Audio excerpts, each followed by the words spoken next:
Hello and welcome everybody to Strickland. I'm your host Shwin and this is episode 414.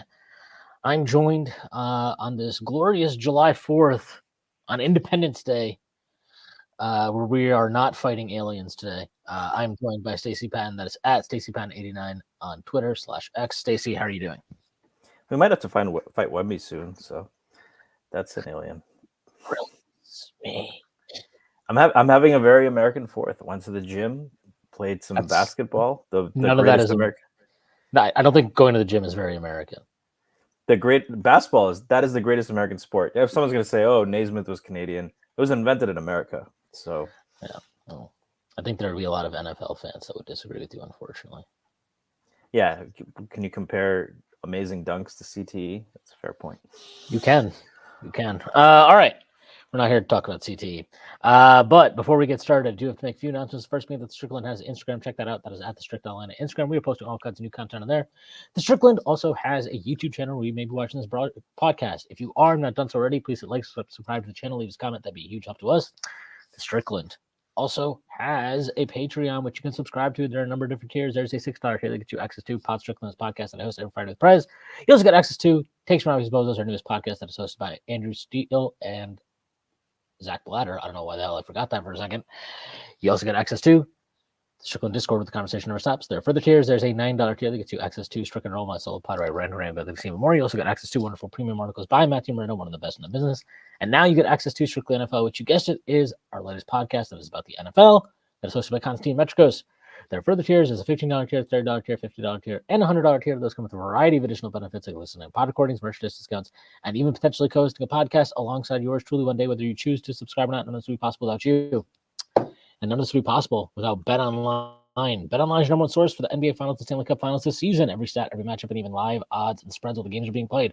When the game's over, head on over to our online casino and get in on a game of blackjack or poker or unwind with one of our over 150 slot games. Head to the website today to get in on the action. Use promo code BLEAV for your 50% welcome bonus on your first deposit. BetOnline. The game starts here. All right. Well, I think it's worth. I think it's worth mentioning that we did get some breaking news from the Knicks on July 4th. I can't say they finalized the deal, but they have agreed to the final kind of parameters of the Mikal Bridges deal, which will see Shake Milton go out in a sign-in trade into that deal. He gets a 3-year, $9 million contract. The last 2 years are non-guaranteed, so he gets a nice little payday just for existing as salary filler. And he will be going to Brooklyn. The Knicks take on Keita beats Diop, and Mamadi Diakite will also be part of this trade. He goes to Brooklyn. I believe the way it's structured, Keita beats Diop he comes into the Knicks, but as a separate transaction. Either way, it doesn't really matter. The Knicks now have space they are now hard capped at the second apron, not the first apron. That gives them a lot of flexibility. They can pay Precious Achiuwa using their full bird rights, and still have access to the non-taxpayer mid-level exception. And worth noting that when they're in the first apron, if you're in the first apron, over the first apron, under the second apron, you are still allowed to aggregate salaries. You can't take in more money than you send out, but you can aggregate salaries. So that still gives them a little bit of flexibility in the trade market. Yeah, I mean, the reporting said, I forget who said this. I think it was Bondi, that this had all been agreed to, which makes sense. The Knicks give up 4 unprotected first. So the Nets got what they wanted. And the Knicks and Nets had agreed, like, whatever happens, the Knicks won't be hard capped at the first apron. I'm sure how much that they wanted to kind of a sense of urgency and all of that in terms of announcing this kind of things was impacted by the Hartenstein saga at this point, I guess you can call it. But, it shows that this front office doesn't miss on things like that, right? And even going back, we can talk about this later, but Pacome Dadie, I'm pronouncing it right? I actually watched. I don't know how to. I don't know if it's Pacome or Pacome, but Dadie is correct. So he's he took 80% of the first round salary, Aller has this down to a T, and I think what really is, interesting, or what is impressive about this front office is they're able to get all of these salary cap details down, and have every move planned out. Like, I'm sure they had all of these contingencies planned out when the trade happened. They're not trading for and protected first plus a swap without those kind of things in mind. And kind of, this is good to go. But I think it's interesting because I'm sure there's front offices that have cap guys that can manage all this stuff and even listen to them. But the Knicks have an ability to do that without losing, kind of the forest for the trees. They can keep the big picture there. And I think, we talked about it. Leon Rose was not a basketball guy per se, right? He was an agent. But we've often talked about, Yaron Weitzman in his first year wrote an article about kind of the many voices in the room, right? You have Wes, you have Aller, you have Perrin. Shirtless Wes. Shirtless Wes. And, it is impressive that they've managed to blend all of those together. And I was not to say they make mistakes, but you almost feel like, and the thing is this, right? Like, there were Nets fans saying, oh, it's one thing if you say they have to throw in Deuce to make the salaries work. It is insane that there are people actually saying, well, if they have to put in Deuce, the Nets have leverage. You can get another first for doing you the favor, quote unquote, of taking Deuce off your hands on an extremely reasonable contract. The thing is, like, there are previous Knicks front offices where maybe they just throw in Deuce. Maybe they throw in an extra pick. Like, no, we got to make this trade. And this front office doesn't do that. Would have been hard to throw in an extra pick, to be fair. Well, I mean, they're one of the protecteds, whatever, right? It's more of a, they could have included one of their first this year. Yeah. Or even throw in Deuce.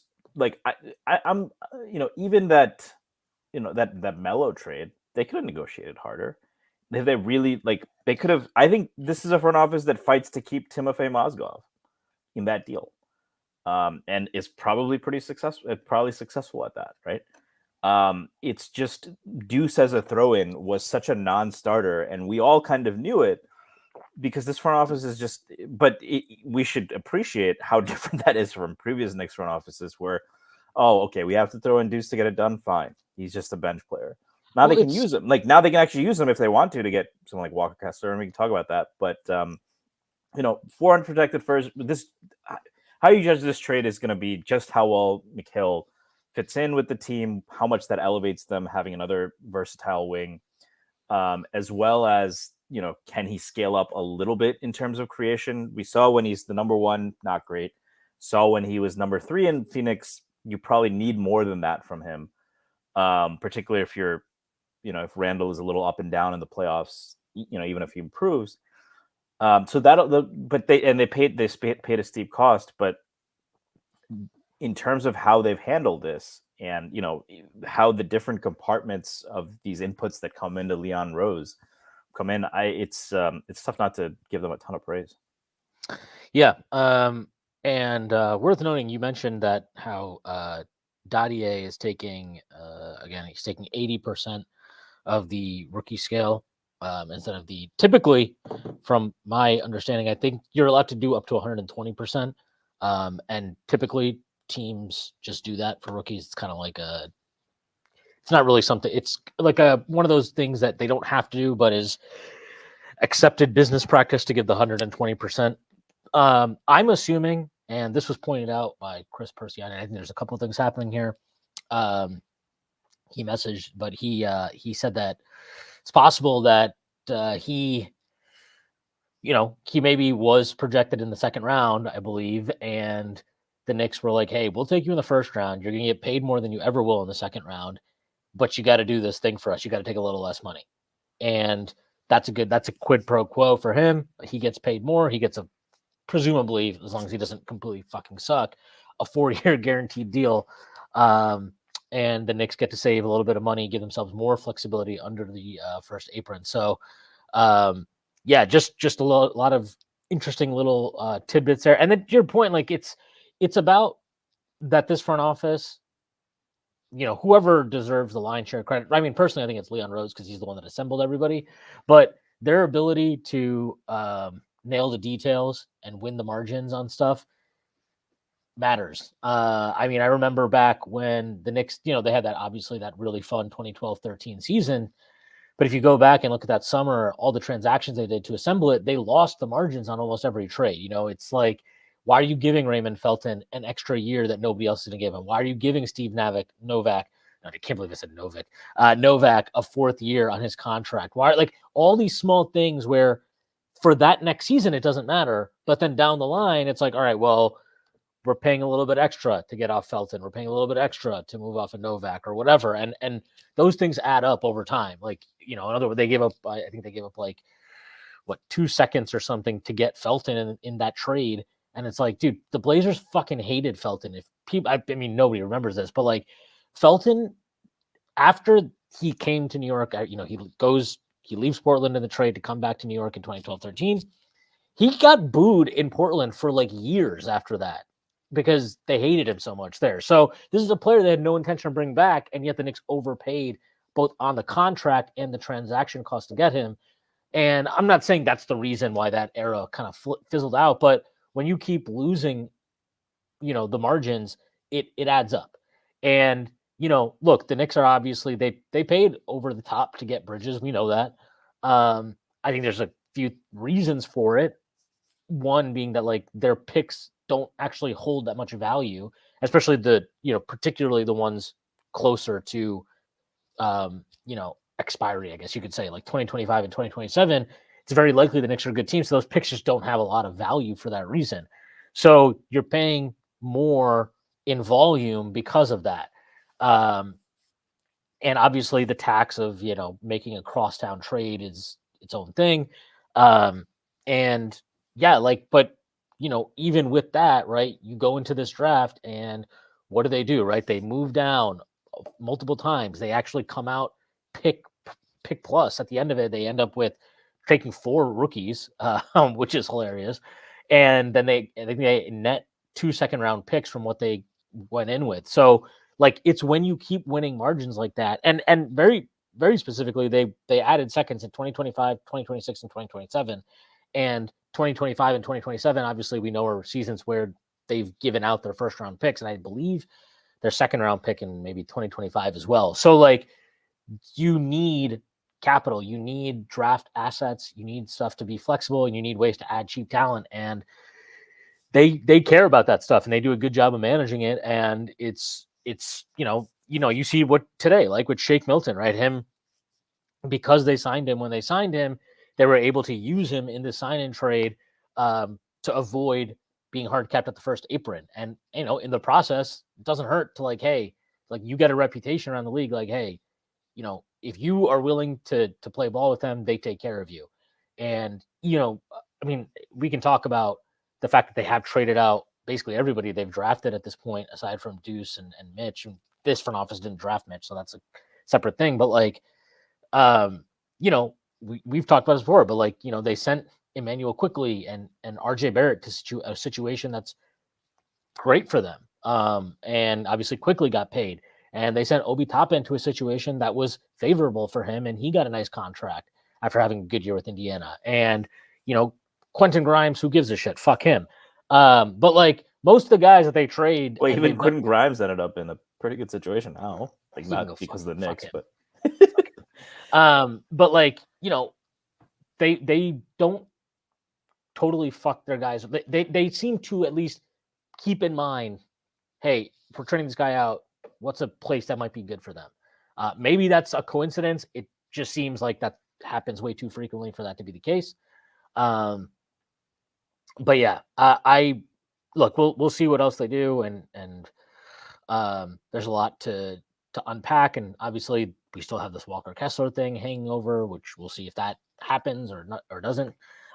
This is from Kenny Mir. I think this is a good question. Do you think the Knicks give Precious a little more money in year 1 of the deal if resigns so they can aggregate his salary plus who they sign for the 5.2 mid-level at deadline for a real upgrade? Yeah, I do. I think that makes total sense. They have a lot of flexibility now. I think I'll check it right now. I believe Yossi Goslin, I'm pretty sure he tweeted this out. I just got to get the number here. So the Knicks are now The Knicks are now $16.9 million below the $188.9 million second apron with 11 players. They have enough flexibility to re-sign Precious Achiuwa and use the $5.2 million taxpayer mid-level exception. You need to roster at least 14 players.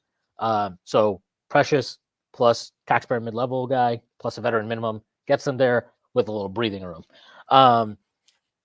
So I do expect them to do that. It makes sense to do that since they can aggregate salary still. So I wouldn't be surprised if you see a bigger number for Precious than what you would have maybe anticipated, purely because it doesn't cost them anything but money. And there's no reason for that to be the reason why you don't give yourselves every option possible. And it wouldn't surprise me if they already have an idea of somebody that they might want to aggregate salary for come the deadline. So we'll see what they do. But they have options now, and that was obviously key to this deal. And as Stacy mentioned, and as our good pal Stefan Bondi, definitely friend of the pod, that he tweeted out that it was kind of understood as part of the deal that the Knicks would not be hard caps, so that the Nets were always going to work with them on that. So, yeah, I mean, I do. But to answer your question, yes, I do think that they will do that. Yeah, and it would also, I would imagine, if it's descending, gives you a little bit more. I mean, next year is really the big cap concerns, right? Because you're going to have whatever ends up happening with Randall and Brunson. Either it's an extension or they both sign in free agency, or you trade Randall. I don't know, but you're going to bring in someone ostensibly who gets paid a lot. Next year would be kind of, if you'd rather pay Precious more anyway this year, right? So, correct. I had some. I'm going to bring this up. Michael asked if they're hard capped at the second apron, aren't they not allowed to aggregate salaries in trade? There's a little bit of confusion over like how we're wording this stuff. If you are over the second apron, you cannot aggregate salaries. If you're under the second apron, so if you're in the first apron but under the second apron, you can aggregate salaries. You just can't take in more money than you're sending out. So if the Knicks aggregate $14 million, they can only take up to $14 million. They cannot take a penny more. So that's more or less the difference there. Once you get to the second apron, all you can do is you can take in an aggregate of salaries, but it has to be less than what you're sending out, and you cannot aggregate salaries at all yourself. So, look, I got to say, I don't really fully understand all of how this financially worked. And quite honestly, I don't care, because all the nerds that know how to do this stuff are confirming that the Knicks are not hard capped at the first apron. So I will take their word for it. And obviously the Knicks themselves are operating on this belief, and I'm sure that they checked in with the league to ensure that. So you're like Ryan Gosling in Big Short. You see that? That's my quantitative. That's my quant. I'm not going to go further with that, but this guy was like the number one fucking guy in his class in China. He doesn't even speak English. That's like a really good side cut they do where he's like, I speak English. He's like, I'm fine. But yeah, it's just good to have a front office that is cognizant of always kind of giving themselves the maximum flexibility within the framework of what they're trying to achieve. And today's just another example of like them being able to do that.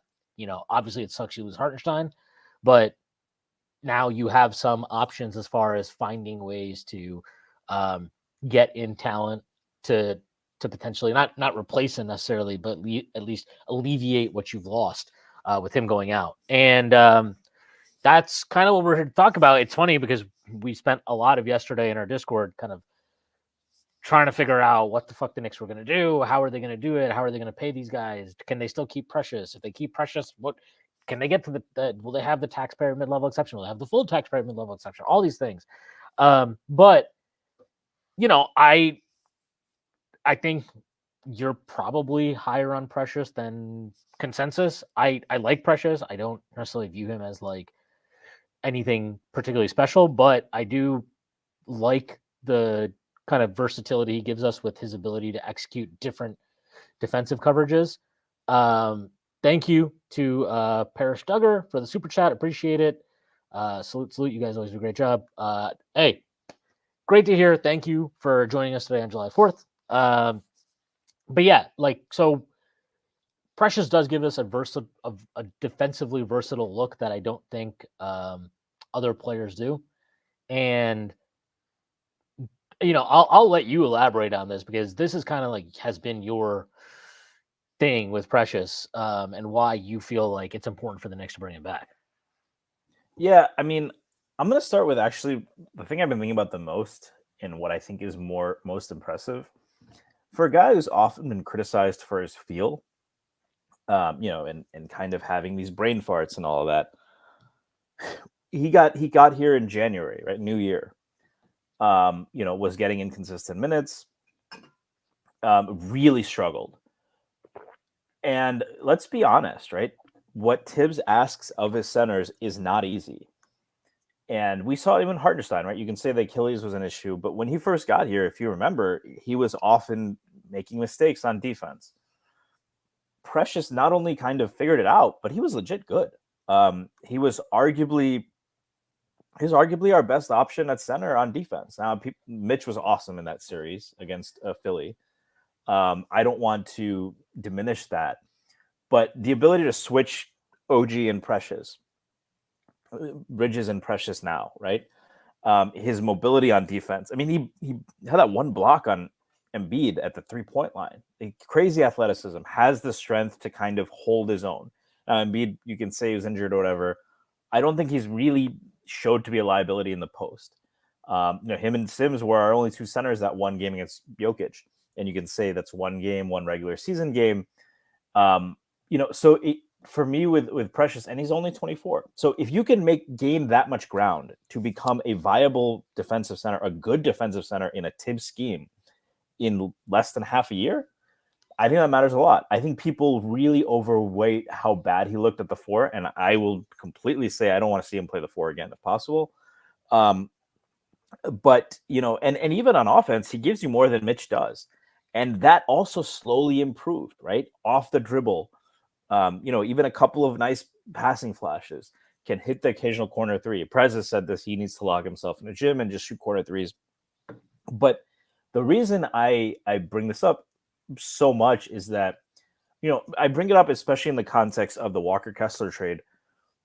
I think Walker Kessler is a better player than Precious. You will get no arguments from him. He already projects as like a version of Mitchell Robinson, maybe a better version of Mitchell Robinson, who knows, at 23.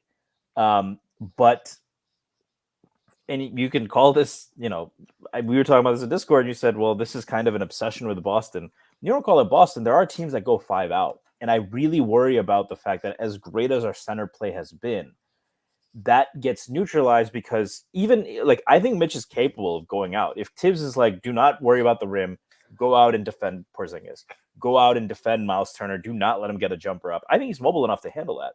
But you've also just taken away one of our biggest advantages, which is a rim protector.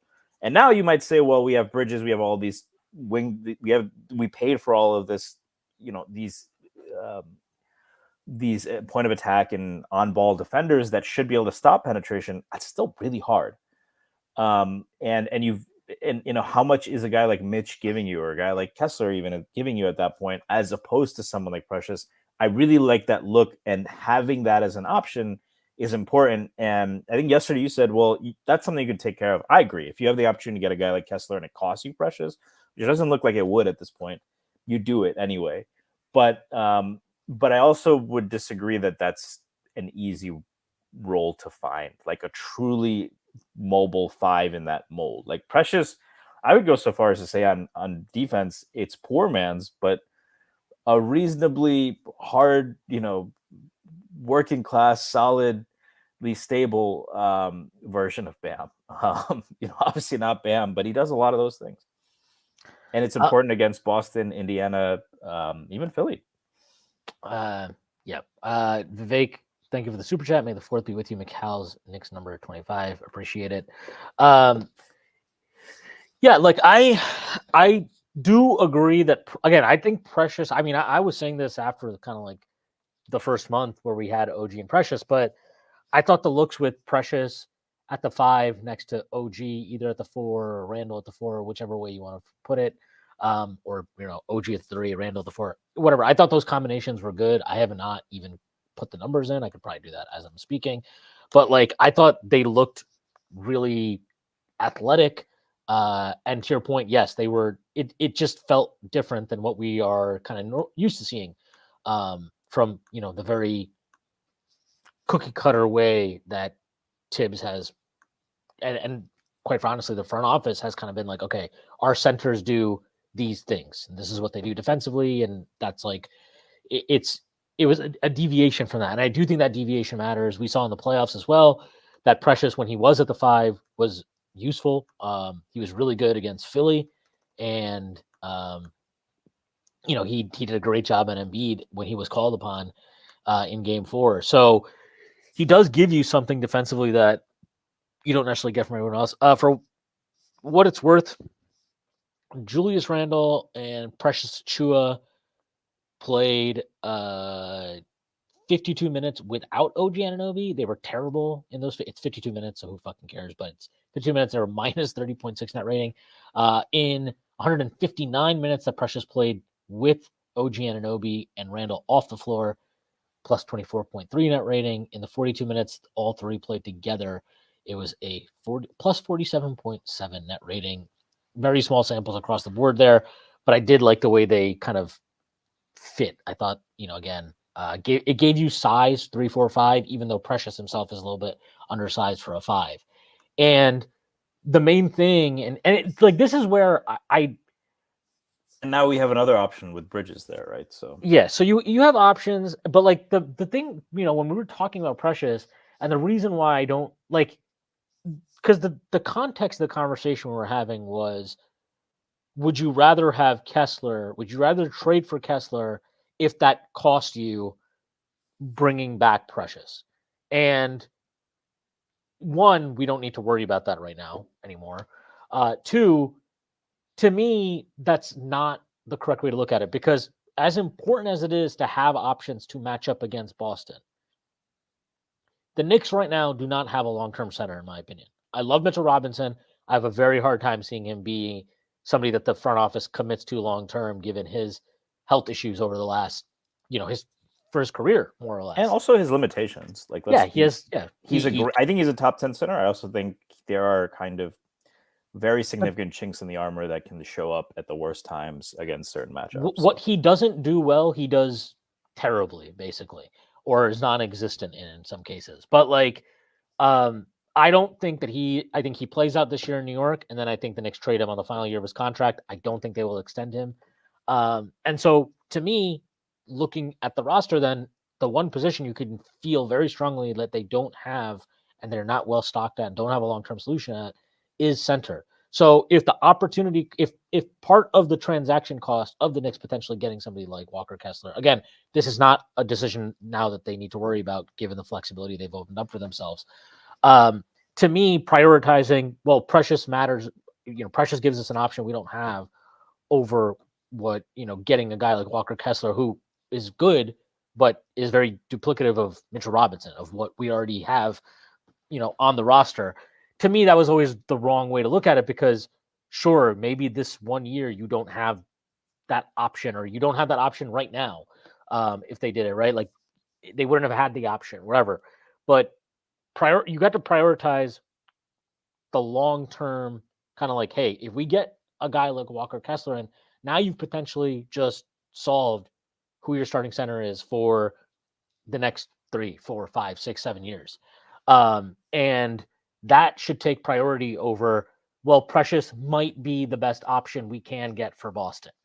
That said, if you can do both, that would be fantastic. And the Knicks potentially have the ability to do both. So they're in a good position right now, and we'll see how that all works out.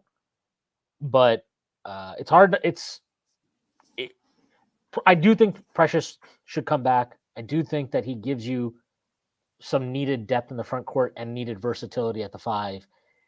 And that matters. And I think there's some upside there, right? He's still only 24, and look how much he improved playing in the first time, and kind of, it wasn't even that stable. He was playing the 4 and the 5, but he was on, especially at the 5, he had a defined role. I think that matters a little bit. I think there's some upside there, especially if you look at the guys that they've bet on and what happens when the Knicks have gotten guys at age 24, 25, including Hartenstein. Yeah. I'm sorry. I just saw somebody tweet at me. This is from Hans BX. He said, all this time I thought Shwin Poo was an angry white boy. Boy, you never know who be behind these podcasts. I don't know. I feel like I guess maybe Shwin Poo is just not an Indian enough username, unfortunately. Look, we'll see what happens. The center position is very interesting. The Knicks have stuff they still need to do. And look, my thinking has always been, let's say they get Walker Kessler and it still costs them precious. And I agree with you that you would like to have a center who's a little bit more versatile available on your roster. But if you don't have that today, that's okay. You can figure that out in season potentially. I think that's tougher to find than you're saying. I mean, again, I'm not saying it's easy to find. I'm saying you can fucking do it though. Like you have to. You don't know what's going to become available. You don't know who could wriggle free or whatever, and it's okay to not have the answer immediately available. It's okay if the front office is like, okay, we need to figure this out, but getting and I agree with you important because of the long-term implications of Kessler. I'm saying that is a thing though. Like the other it's thing not easy. I agree with you. It's not easy to find those. I think there are some things like if they did trade Deuce for Walker Kessler, for example, and it's like, oh, we're going to the season with Kolak, and let's say Kyle Lowry is washed and we try to bring him on, it doesn't work. That's still something I'm not worried about. Like we need a true backup point guard. That's something I do think you can find pretty easily at the deadline. I mean, to me, I just think this type of five is tougher to find. Yeah, and I mean, as far as like the backup point, to me, that's more of like, do you think that the Knicks can run efficient offense with Randall on the floor when Jalen Brunson is not on the floor? That's what that bet is to me. It has nothing to do with the backup point guard. Because, like, it's not like the fucking Celtics. Like, Peyton Pritchard is nominally their backup point guard. He is not, like, the guy running the offense when he's out there, you know? So it's that I always think someone who can handle ball pressure, get the ball up, pass the ball to Tatum or Randall in this case, or Bridges, and then space, right? That's really their role. Right. And not be a sieve on defense.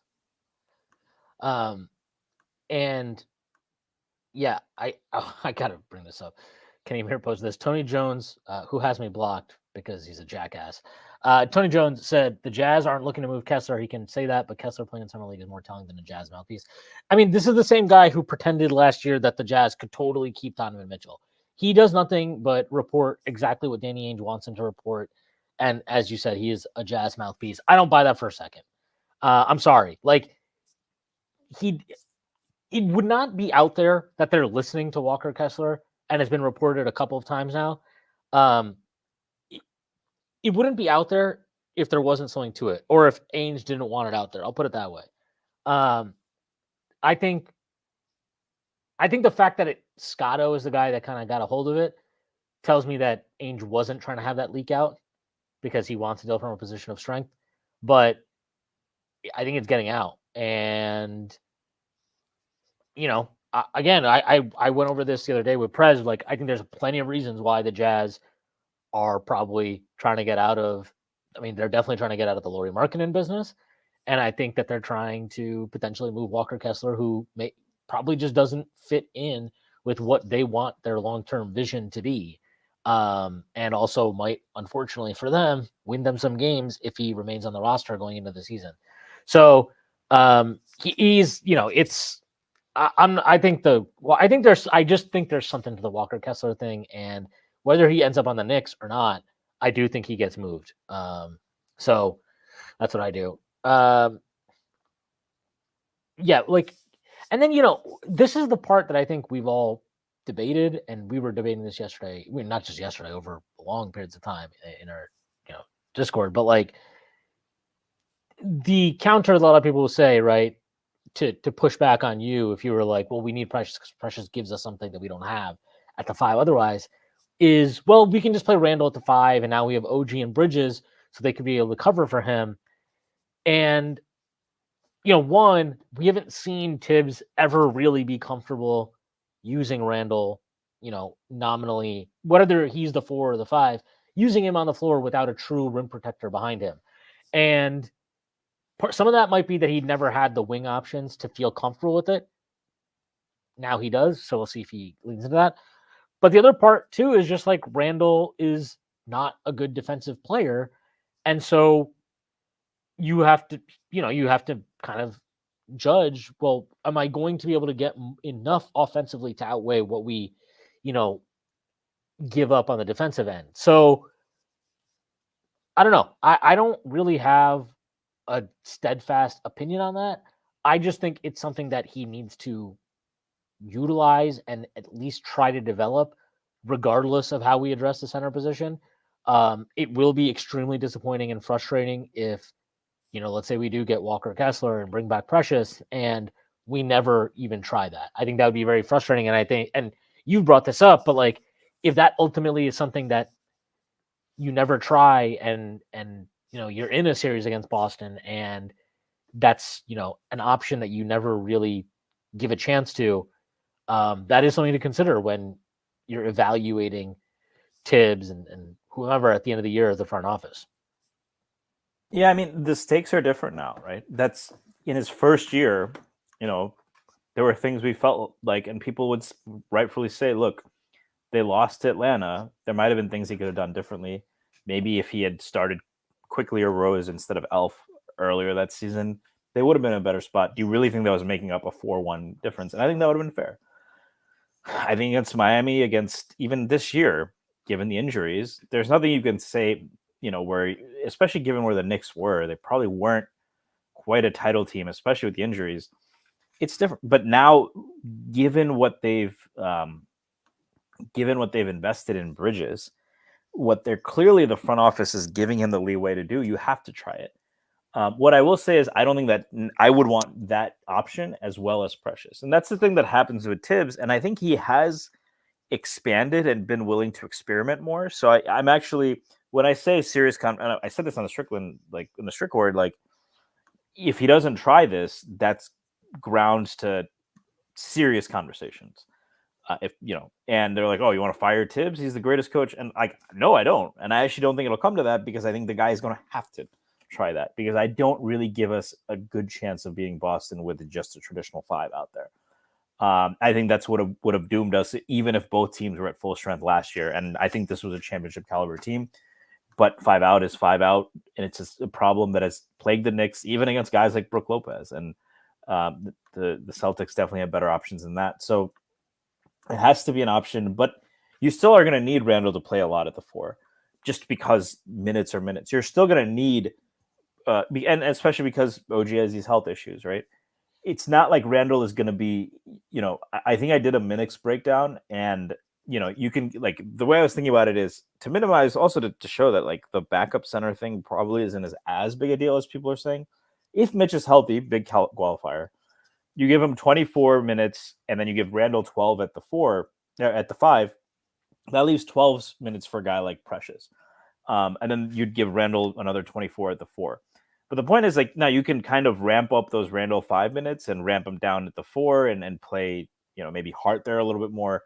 But the point is, there are ways to structure this so that, one, you don't need to play that third center a whole lot, but you need to play them. And I'd like to have the option of playing Randall there.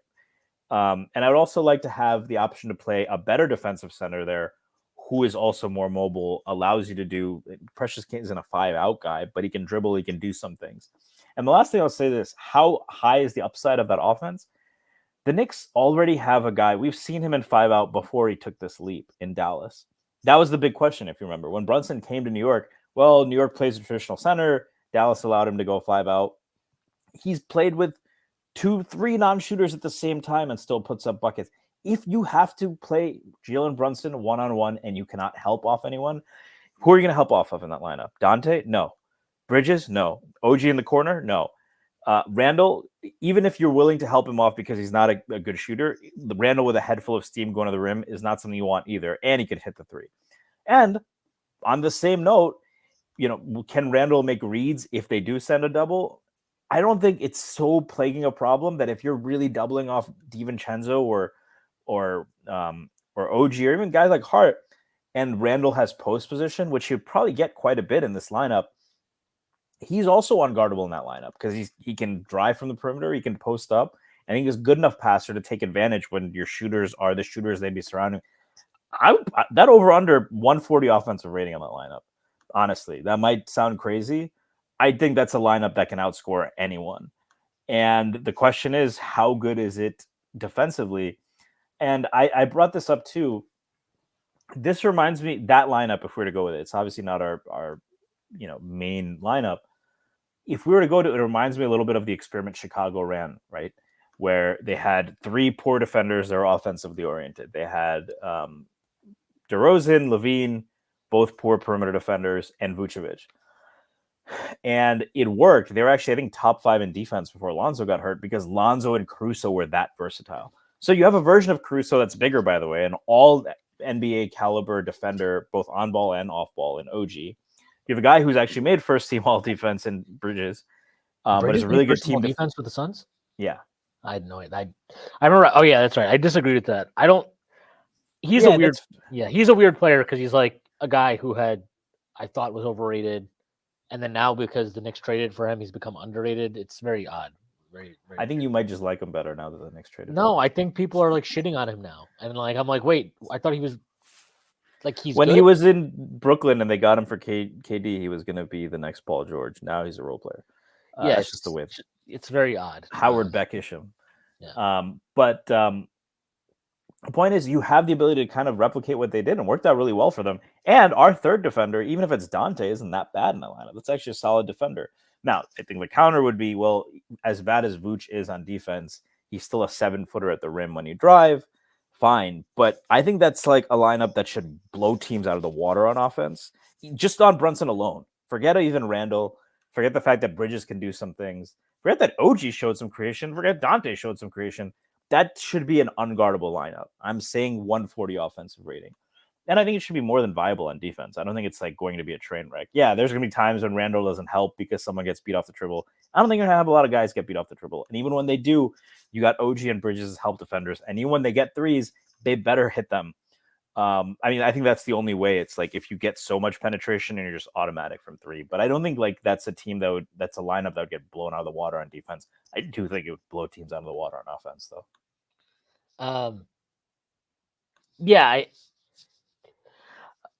To me, it's more like it doesn't really matter what we think. It needs to matter what we end up finding out for sure. But we do need to find out for sure. We need to give it minutes. It needs to have an opportunity, and we need to get a sample size on it. And like, look, I know what Tibbs was like. I know that Tibbs' thing, and it's not an unfair stance to have. Is like maybe they're doing it in practice and it hasn't worked, and therefore he won't try it in the game. It's tough for me to just dismiss, because of what you're talking about. Defensively, whatever the limitations are and would be. Offensively, I really have no idea how teams would defend that, and I think it would be really devastating for Randall and Brunson to be able to attack in lineups that are just so spaced out like that.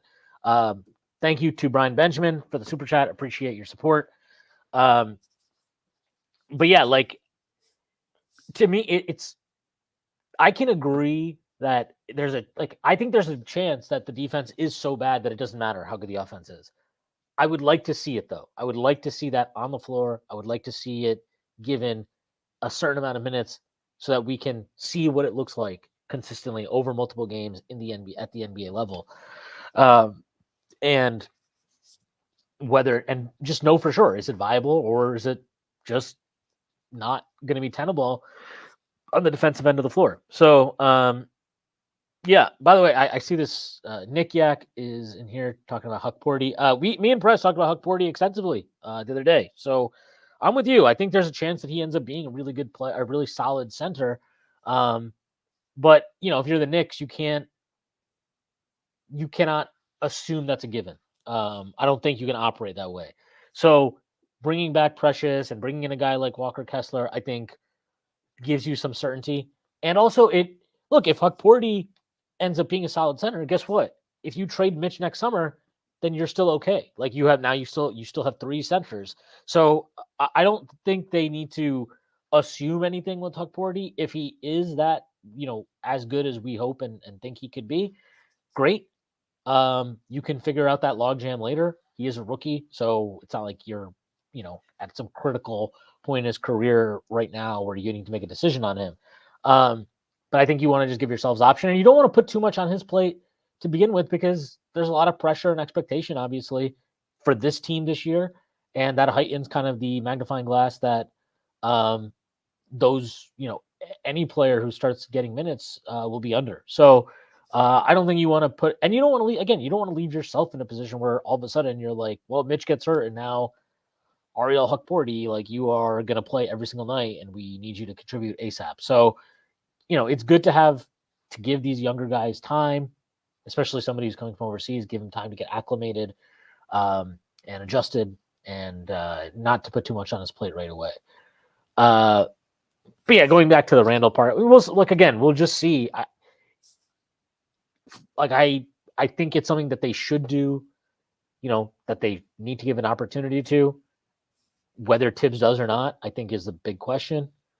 His history would tell you that he won't, but we've also seen Tibbs kind of surprise us with things that he's willing to do over the last couple of years, and how he's evolved as a coach. So, I don't know. We will see. I do think that I do like the other thing with Precious that you didn't necessarily bring up, we didn't talk about, but what I do like about him is he's still pretty young. He's like 24 years old. I think he's had some weird situations throughout his time in the NBA, right? He's in Miami for a year, then they use him to get Kyle Lowry, and then he's in Toronto, but then Toronto is kind of in this weird position of flux over the last couple of years where they're trying to figure out what direction they're headed in. And, given their roster construction, he kind of gets lost in the mix at times. I don't know. I thought I saw a lot in his time in New York that was very encouraging. I also saw a lot in New York that was, okay, wow, he really needs to improve at this thing or that thing.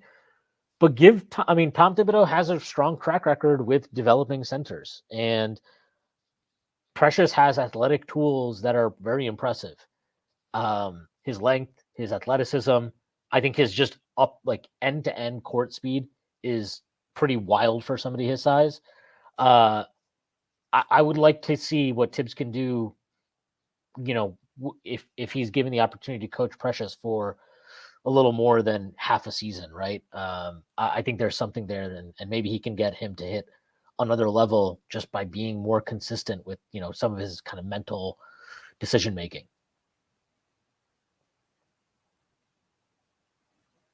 Stacy, you have any thoughts here? Or? I thought you were looking at the next chat.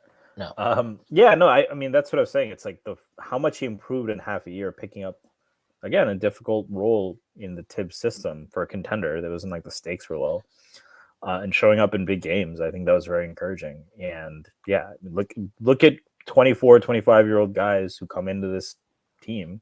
No, I think that's a reason for optimism with Bridges. And, Prez has been doing a lot of research. We haven't talked about this on this pod. Like how much upside do you think, like Bridges, I think fits a very clear role, right? If all he's going to do is play off Brunson drives and hit threes and defend the point of attack, allowing OG to play that free safety role. Sometimes maybe he plays the free safety role. You got over 14 feet of wingspan combined between those two guys. Allows you to probably rest Dante a little bit more and get more out of him. Honestly, like we criticized Dante and Hart's defense, but we didn't think about the fact that these are guys who probably look a lot better on both ends if they're playing 25 minutes, which ostensibly they both will be doing now. But, do you see any upside with Bridges in terms of creation? I think aside from, what we talked about with the depth and center and all that, the biggest kind of inflection point for this team is, can Randall be a viable second creator in the playoffs? If he cannot, do you buy that Bridges, given what he's shown in flashes, his first stint in the first season in Brooklyn, it was only 30 games, but, put up 26 a game, showed some creation ability. Obviously, was very efficient in Phoenix this year. Quiet quitting, whatever you want to call it, wasn't as efficient. And it's still only 27 in a good environment and in a place where where a team, an organization that has developed a lot of players. Do you see some untapped upside there as well? That maybe 1 or 2 years down the line, we're looking at that 4 unprotected pick cost and be like, yeah, it's definitely worth it.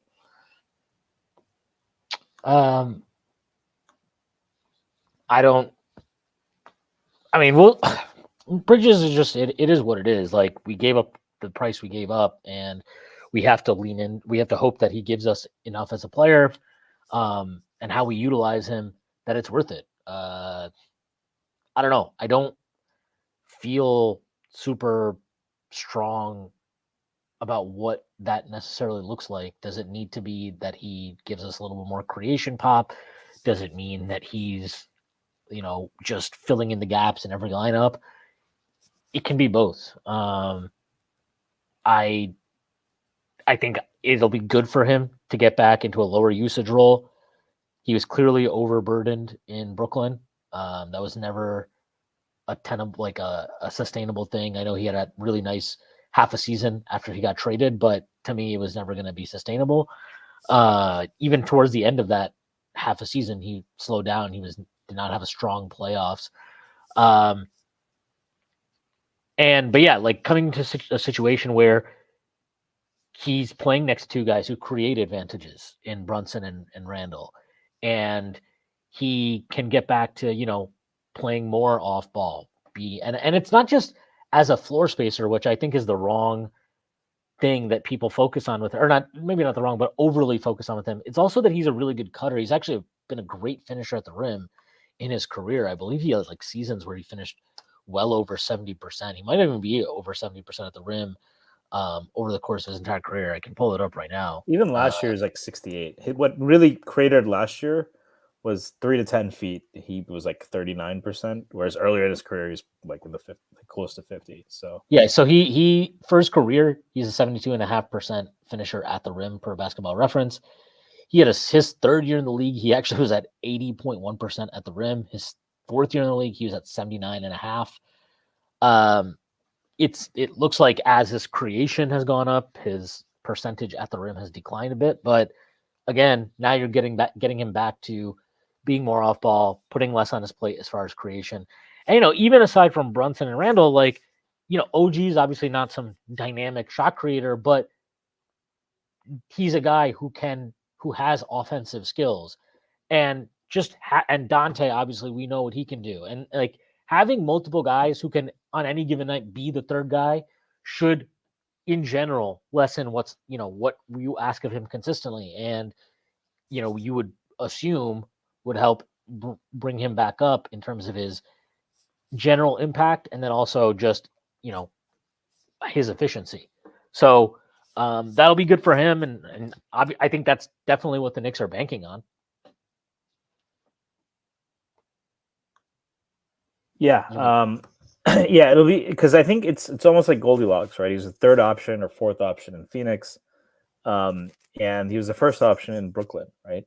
So he's probably not qualified to be a first option, but he is overqualified to be, a kind of a corner guy, right? I think the cutting is interesting. I think the Knicks are a slow team, but when they get out into transition, they do make an effort when they can, right? This isn't gonna be a team that takes the ball out of the net and pushes for easy baskets, but this is a team that is going to be opportunistic. It's a team that makes the concerted effort to force turnovers. So this is not this. Those are the kinds of areas, and he's another guy. And I don't know what his steal rate is, but that length combined with OG, combined with guys like Dante and Hart who can get in passing lanes in transition, he should be another guy who can finish. And the Knicks were a little bit of a mixed bag there.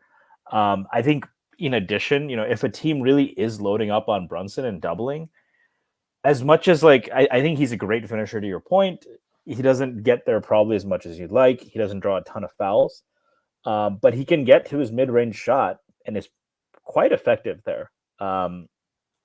He's had a decent playoff series against Philadelphia, but he's never had a role quite like this, and it seems to be a little bit of a happy medium between when he was most successful or most efficient but not as volume successful versus most volume successful but not very efficient.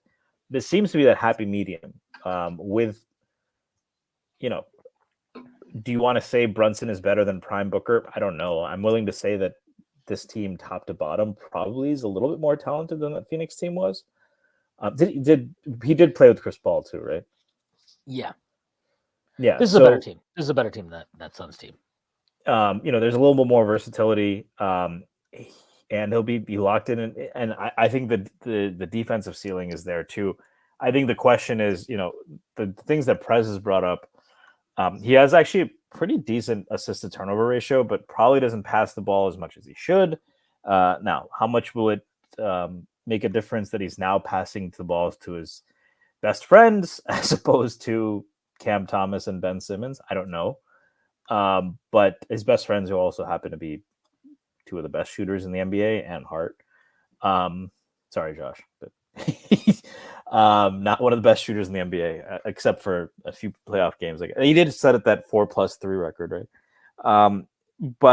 We'll see. Can he be a more willing passer? Can maybe a little bit extra weight get him to not just finish at a high level, but to get there more, to draw more foul attempts? Can he up his 3-point volume? Right? We saw, that's kind of the thing. You brought this up, that replacing Dante going absolutely nuclear on 16 attempts for 100 with a guy who took 6 or 7, does that work? But Bridges has always been a pretty efficient 3-point shooter, and we've seen lots of players change their shot diet. We have seen Randall go through, it's like someone who keeps taking fad diets, right? Every year he's changed his shot distribution. Even the bad year, he tried to get more, he tried to eliminate more mid-range. He was just horrible everywhere that year. But then the year afterwards, right, it was 8 3-pointers a game. And this year it was just everything at the rim. So we've seen players adapt their shot diets. And I would imagine Bridges gets that volume up. If he gets to 9 or 10, I think that's pretty good for a floor spacer. Especially if Randall can, even get back to just 33, 34% from 3. So I'm pretty excited. I think there's some untapped upside. Maybe he's never going to be a star, but like quality 2B that maybe makes life easier for Randall in the playoffs. I think that's very much, if the Knicks didn't have that in their mind, I don't think they make this trade for this cost. Yeah. I mean, they definitely have to have some real strong kind of belief in what they can get out of him, and also how Tibbs will be able to utilize him to have made the trade they did. Obviously, they gave up control of their entire future. We'll see what happens. By the way, confirmed now, Golden State has agreed a deal to acquire Buddy Hield via sign and trade from the 76ers. So the new Splash Brothers have dropped. Watch out, NBA. He has been a shooter on that level of like Clay. No, yeah, he's like, I think he's second in the NBA this decade so far in threes made, if I remember behind correctly. Steph. Yeah, behind Steph. So this is like, I mean, it's like a meme, but it's, it'll be interesting to see how that works. I genuinely have no idea what they're building out over there, but it's probably right for them to try and turn the page. And honestly, I think it's a good idea to move on from fucking Clay, I'm so sick of his bullshit, man. I'm so sick of hearing him cry about being disrespected. Shut up, man. To go back to the Knicks, forgetting the Golden State Warriors of it all. Like again, the Bridges thing, they made a big bet, so we'll see what they do. It's kind of interesting though, because they have Bridges, they have OG, they have Josh Hart, who is like, who knows how to describe Josh Hart? He just is Josh Hart. And then they have Randall, who I think you could argue is more of has become like a big wing type of player. But like, it's interesting that they drafted Dadier at the end of the first round, because he's kind of like, he has, good wing size, 6'8", 217 pounds. He's still just 18 years old. But they can kind of like mold him. And what do you want him to be? Do you want him to be an on-ball shot creator? Is that what you're trying to develop him into? Is he a 3-and-D guy? And it's just funny to see them kind of like move towards accumulating wings, because for the longest time we were like, do they just like not care about wings? Because they just wouldn't draft them. The one guy they acquired who, you could theoretically say was a big wing type in their first 2.5 seasons in charge was Cam Reddish. I mean, honestly, even Josh Hart, who I think at the time we liked the acquisition, and obviously now we love the acquisition, but like he's not really a big wing, even though he plays, bigger than his size, obviously, and we had to use him at the 4 a shit ton this year. But like he's not really that big wing type of defender. The only guy they acquired in that first 3 years was Cam Reddish, and he was obviously terrible. And then now in the last year, it's been OG and Mikal Bridges, and okay, we're gonna go draft Pacome Dadier, and you know what? We're also gonna draft McCullough at the end of the second round, and it's interesting to see them kind of stockpile now on these players. And honestly, look, like personally, I don't think Keita Bates-Diop is good. One, he went to Ohio State, so he's just an untrustworthy person who has severe character flaws. And two, he just has bounced around the league, was not good for Phoenix last year. He's really only had 1 year in the NBA where he was really effective. That was his 2022-23 season with the Spurs. Maybe the Knicks can, maybe this is another guy. Tom Thibodeau is going to just kind of help resurrect himself off the scrap heap or something. But he's also kind of like that big wing type. So maybe, and who knows, maybe he might not even stay for all we know. But it's interesting to see them kind of stockpile these players as we go on. Yeah, I mean, it's probably also looking at where you can find value and when, right? Every wing they were linked to a couple of years ago was just hell, there's still a premium on wings, right? They paid it. They paid for the premium for Bridges. I mean, they paid to get OG and Bridges. They paid RJ quickly 4 first, protected first, a swap, and a high second this year.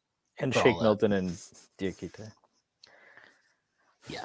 And they got Precious back. And they got Precious too. Yeah. But to your point, yeah, wings are still expensive. But they built out the rest of the team. And, those early years, they felt that in the back of that first round, given that they needed guys to handle the ball, given that they needed guys to fill certain roles, that's where they got more bang for their buck. Especially since a lot of the wings if you're really a polished wing, you're going to go top half if you're 6'7", you're a big wing and you have like a solid baseline of skills, you're going lottery in a good draft, let alone this one. But they're in a different position now, right? They've kind of filled out those areas. I think they've always felt like they took Kolek, right? I think they would have taken Kolek late second round, or late first round. They have always felt that these kind of small combo guard types, that is something I believe. If you can, guys who can pull up off the dribble, who can pass, run offense, and play hard, I think they've always felt like there's an opportunity there, a market opportunity there. But I think with Dadier, they felt like, all right, this is the time when we can take a swing. And whereas other times, it's hard not to get excited, like when you just watch some of his tape. Like obviously he's raw. Obviously there's a lot to improve defensively and kind of just moving the ball when he does put the ball on the deck. But like, I mean, he definitely has these kind of glimpses where you're like, wait, he gets low on his drives for a big guy. He's got. Did you like him before the draft, or did you not really? Did you? I did not do nearly as much research this year, which shows, I think, partly how good the Knicks are. He was one guy I didn't look into. From what I've seen after the draft, like his ball handling is quite advanced for a 6'9" guy. I'm not saying he's Kevin Durant, but he's much better than Kevin Durant. He's got a clean stroke. He was actually an efficient shooter. Pause. Sorry, whatever. Grow up. And he's actually was pretty efficient at the rim. I think he's not the most physical guy, particularly on defense. Still has brain farts, all of that. So if it sounds, there are multiple people, and I could see this. There are multiple people who are like, there's some Kevin Knox vibes here. If you want to, very toolsy guy with some ball skills, but doesn't play defense. Is he can he actually do basketball things consistently enough to be an NBA player? And that's fine. We took Kevin Knox at 9 on a team that desperately needed a contributor. We took this guy that his low end might be Kevin Knox. His high end could be a very, Otto Porter or something like that, right? We took this guy, and at 25, this is how winning teams operate. And this is how winning teams win, by the way. It's at the risk of sounding like a capitalist, this is the advantage of getting your ducks in a row and being a competent team, because then you can take flyers late in the first round. Whereas when you were the old Knicks, every 8th or 9th pick, you're living and dying on. I mean, that was the best part of this draft. Yeah. Every draft, it was like Frank Ntilikina. Oh my God, if he's not the savior, we're fucked for another 3 years. Kevin Knox, he's got to be the guy. We got to try to make him Tatum. We have no other choice. We have no one. And now it's like, like I have good hopes for Dadier. They can't like lose the draft several years in a row. But one specific year, if he doesn't pan out, then I think it's fine. And that also allows them to take a bigger risk where it's like, is he probably a lower chance of definitely being an NBA player than some of the other guys that were available? Sure. One of them they got, actually, by the way, the guy that was thought of as pretty high floor in Kolek. But like the ceiling is really high as that wing, and they can take those swings because they've put all the infrastructure in place. And, it's just, again, the way they've operated, if you think about where the Knicks were when Leon Rose took over, what they've come to and the ability and the conversations we have now versus the conversations we had then. It's I'm not sure there's been too many better stretches in Knicks history from a front office perspective.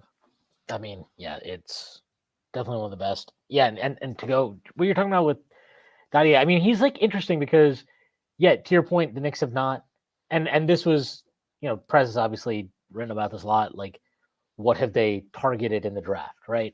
And Dadier is definitely a deviation from that. Although I do think there's a couple of things that work in his favor. One, he's been a pro now. This is he just finished his third year as a pro. I think that probably gives them a little bit higher degree of comfort taking somebody that young because they know that I'm sure they got reports on his professionalism or whatever. It just, you kind of mature faster, right? When you're thrust into that pro position at such a young age. But yeah, like he's very much a work in progress versus a defined kind of like, well, we know what we're getting with this guy. And we have a high kind of, because prospects, they've taken a guy like Quickly or Grimes or Obi Toppin or Deuce McBride, who played multiple, these guys all played multiple years in college. So you had kind of a stronger sample to work with in a lot of ways.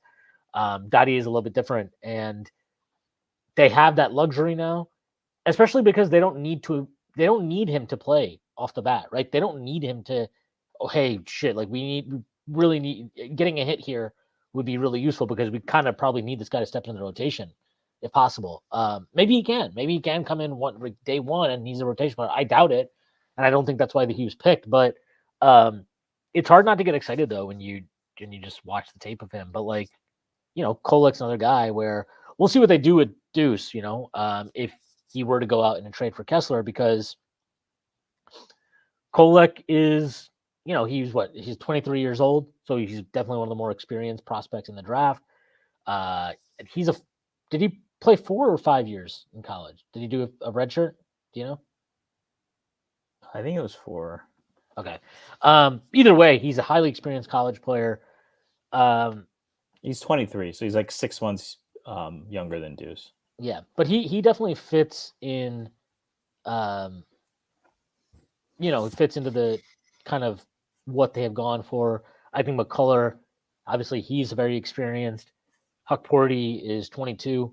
He's played multiple years professionally overseas. He's a guy who probably would have gotten drafted a couple years prior if he hadn't torn his Achilles. So they definitely still went and got experienced players and didn't just swing for the fences on each pick. But the Dadier pick is definitely a bit of a deviation from what we've seen them do in years prior in the draft. And I think that makes it exciting, on top of the fact that there's like an intrigue factor to the fact that he, the Knicks weren't connected to him at all prior to the draft that I saw. And then you just watch the highlights and like, it's hard not to kind of see flashes of, some of the tall, like I saw people comparing him like, oh, is this Brandon Ingram or whatever? I think he himself said Ingram is a player that he's like, he tries to copy at times.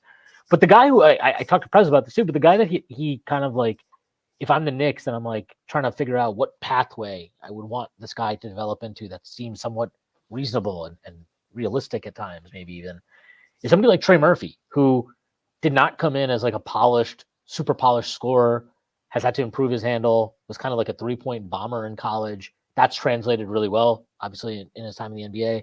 He had a really high defensive rep coming out of college. That hasn't translated. he's not like a tire fire on defense, but he's definitely not a stopper of any kind. But yeah, I think that would be an interesting kind of parallel for him because he does have that high release on his jumper. He shoots an easy 3-point ball from what I've seen. And he has that high release gives you options as a mid-range scorer too, which I think we've seen with Trey Murphy be like kind of a weapon for him in the NBA. And despite the fact that he doesn't have the most advanced handle, Trey Murphy's a guy who has real scoring, upside and has delivered on it when he's been given opportunities for the Pelicans. Yeah, I mean, I don't. Yeah, I kind of like that comp. I said Porter before. God, Otto Porter's ended up being a good player. If we got Otto, I thought you meant Michael Porter. That's the comp that more people have thrown, and I think it's a little bit lazy. Yeah. Daddy also seems to be a more well-adjusted person. Hopefully, none of his family members are engaged in illegal gambling activity. He's. I think it's I think there's a lot he can do. I think like what I think is really interesting because the reports were he's very coachable, hard worker, gym rat. But I think what I think is most interesting is I don't want to say he doesn't have that dog in him, but this is a guy I've seen doesn't use his strength and size as much as he should, particularly on defense. But even on offense, he can really bully some dudes. He has the ability to do that. He's more of a finesse player. Just playing with guys like Josh Hart, playing with Brunson, playing with Tibbs, unlock that, especially if he is as coachable. And that could be just getting used to, at a young age, these fluctuations in size, weight, and all of that happen pretty quick. It can be tough to realize that, no, I'm no longer the 16, 17-year-old kid who is skinny and going up against much bigger guys. I can deliver some punishment now. That might take some time, but I can't think of a better team set up to like remind him of those things. So, yeah, for sure. All right, we've talked a lot about the Knicks. They're good. They're great. Fantastic. But it is the season of slop, and it is only right that we talk about teams aside from the Knicks. What have you thought about what the Magic have done? They've had they had a lot of cap space. They went out and signed KCP up. He was the biggest signing on the first day of free agency, I think, technically, because Paul George did not sign until July 1st, or agree to terms, until July 1st. But they signed KCP, and then more or less they've just been bringing back their guys. They came to terms with Mo Wagner, 2 years, $22 million. Goga Bitadze, 3 years, $25 million. They renegotiated and extended Jonathan Isaac. He gets a 5-year, $84 million contract that's descending. They brought back Gary Harris on 2 years, $14 million. We don't know if any of these deals, by the way, have, we don't know all the specifics, options, non-guarantees, whatever it is. I've seen people wonder, why do they bring back all these centers? I think it's fine. I think they're probably better off doing this than just running around in a mad dash in free agency in and of itself. I think they were the 5th seed last year. They're a young team. I think there's value in continuity.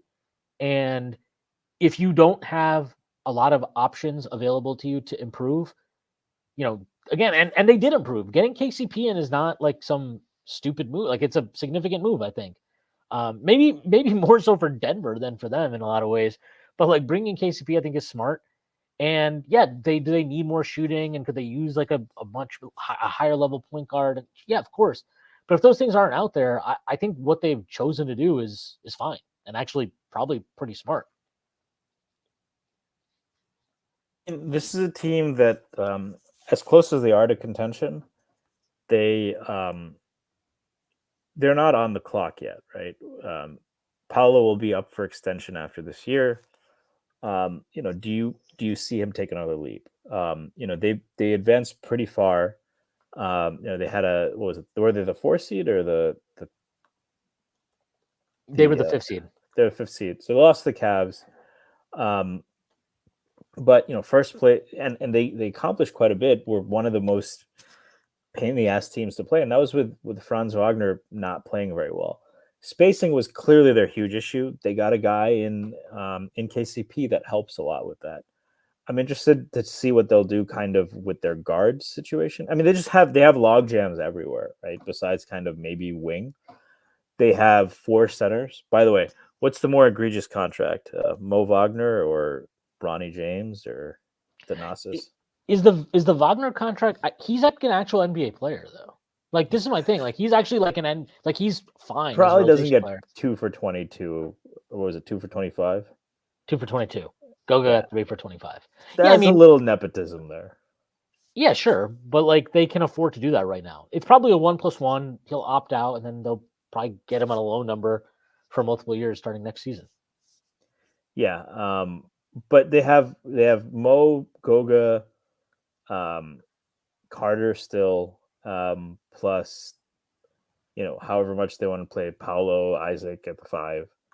So they have a log jam there. They have a log jam at guard, right? You have Suggs, you have Fultz. I don't want to say a log jam. It's not that you can find minutes for everyone, but they just have a lot of guys. They have Fultz, Cole, Suggs, Gary Harris, right? All of these guys play the guard position.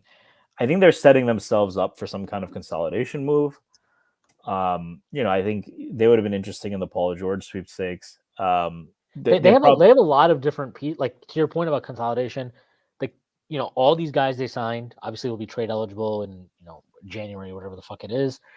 They've got Cole Anthony on a decent contract. We'll see. They might still bring back Markelle Fultz because why not? Like they have a lot of flexibility with the kind of like as you mentioned, just kind of being able to aggregate salaries. It gives them real options. And I agree. I think it would have been interesting to see if they did get Paul George. That I think they'd have been a very weird team, but definitely a very. I mean, I still think they're kind of interesting, but they've been really interesting with Paul George. Do you think they get involved in the Lowry Markkanen sweepstakes? I mean, I guess my question, the only way it makes sense to get involved in that is if you think Franz, Paolo, Markkanen is a viable 3-4-5 lineup. Can you play that at the 2-3-4? Franz is a pretty good ball handler. Your spacing's kind of fucked, right? Like because Paolo and Franz are not exactly shooters. High level 3-point shooters. Well, Franz, I don't know what the hell went on with him this year from 3.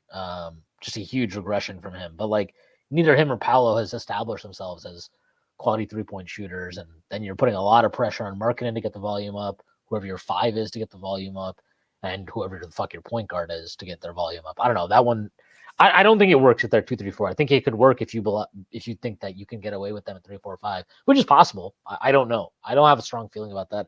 It'd be interesting to see them take that bet, though.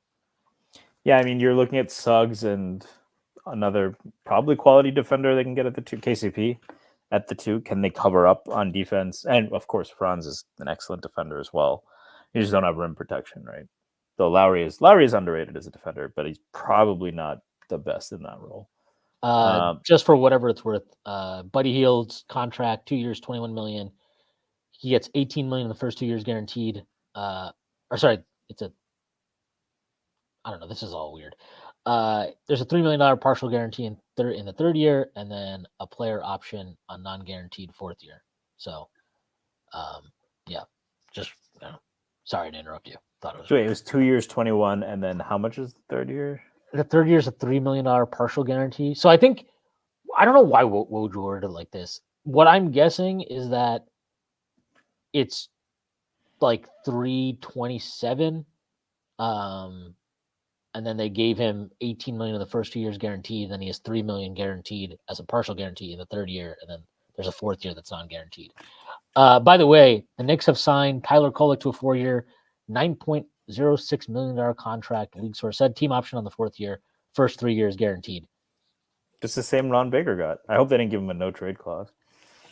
No, Ron Baker got more money actually. Funny enough. It was 2 years. It was 2 years, Yeah. $9 million. Yeah, that's a good deal. 4 years, $9 million. 3-year guaranteed. So if they want to turn him into a restricted free agent, they can decline the 4th year option and then re-sign him on a different deal, or they can guarantee it and see what happens. But yeah. Sorry, we're talking about Orlando. Yeah, I think there's still. How much do you think KCP adds to them? I mean, how much do you think that makes them more of a threat against the Cavs? Or I think Jordan Bubb actually asked this. If you want to bring this up, do Magic beat Cavs with KCP if they match up with each other again? Jordan, sorry, did the Magic? Yeah, I'll bring it up. Do the Magic beat Cavs with KCP if they match up with each other again? Maybe. I don't know. I like KCP as a pickup for them, and I do think there's a chance that the Magic improve. Like they're obviously young; they're naturally going to get better, but sometimes that doesn't necessarily manifest at the team level, even if individuals improve. But I think, maybe. I don't have a strong feeling about this. I do. KCP does make them better. He does give them somebody who's a proven shooter that has real gravity on the perimeter, which they lacked last season. But I don't know how much he makes them better because he's not somebody who obviously creates. He's somebody who benefits from others creating for him, and he cashes in those opportunities. But I like it as an addition. I think it's smart. They didn't go crazy. It's basically a 2-year commitment, and the third year is it a player option, or I think it's a team option. So they didn't go nuts on this. They got him at a good price. I honestly cannot believe Denver did not match this deal, or at least exceed it to ensure that he came back. Like it, it's actually Calvin Booth said you don't really want to pay too much for your fourth option. I can't believe he said that. It's absurd to say something like that publicly. And honestly, it might be a reason why, because there was a report that came out. I mean, this always happens, but they came out after he agreed with Orlando that the Nuggets totally tried to keep him and they offered him the same contract.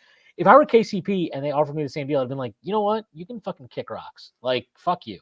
I would be kind of pissed if I were him. Like, I was a starting member of a championship team, and the way you're talking about me is disrespectful. I have other options, and I'm going to explore them. And actually, I'm going to get the fuck out of here. But yeah, I don't know. Orlando's fine. I think they did a fine offseason, and it's not the most exciting thing, but sometimes just doing exciting stuff isn't always the wisest, as older Knicks fans like us can tell you. Winning the back pages doesn't always mean that you win games during the season. Yeah, I mean, but they've already proven themselves as a winning team. I think they're going to be similar to last year. I think it's interesting to compare them a little bit to the 2020-2021 Knicks. I think they have more talent than those, the 2020-2021 Knicks. It's interesting to compare them to them because they have more talent, but that team was a pain in the ass on defense with kind of a grinded out offense. Shout out Sam. But and I think the next year, spacing clearly being an issue, the Knicks went and got Evan Fournier. This is a much better move than that. They got KCP. So what they don't have, and what the Knicks eventually got, was a guard creator like Brunson. But they have some facsimiles. Suggs, I think, still has upside. I think. Is it fair to say? Is it a hot take to say Suggs is the most exciting young prospect on that team? Do you not consider Paolo and? I am talking about Paolo and Franz. Because Paolo is a little bit. You're not saying best. You're just saying exciting. I'm saying long term, he could end up being the best player. Suggs, I don't think so. Because Paolo has that same thing as Randall, where he's a weird 4-5 tweener who doesn't add value on defense, right? Better passer, but it's a big player who doesn't add value on defense. That makes it a little. We've seen every team. We saw DeMarcus Cousins, who I think was more talented than Paolo, struggle to really fit on winning teams. Franz, we'll see what happens with the shooting. Very versatile guy. Does he have the creation chops to really get to an all-star level? But Suggs shot 37% from three. High-level defender who can both defend multiple positions as well as lock up the point of attack, and is a good team defender. Showed playmaking, and still only 21. I think he's as good as Suggs is 22. Actually, it might be 23. He was a little bit older, but yeah, I can look it up. He's a one and done, but yeah, maybe he went in. Yeah, he's 23. Just turned 23 last month. Yeah, so I mean, I like him a lot. I think I have more hair than Jalen Suggs. Okay. I'm just throwing that out there. I wanted to make fun of him. I have more hair than Alex Caruso. You have more hair than Jalen Suggs too, probably. Maybe not. I know I have more hair than Alex Caruso. So you get more play at the club, no matter what, dude. Don't worry about it.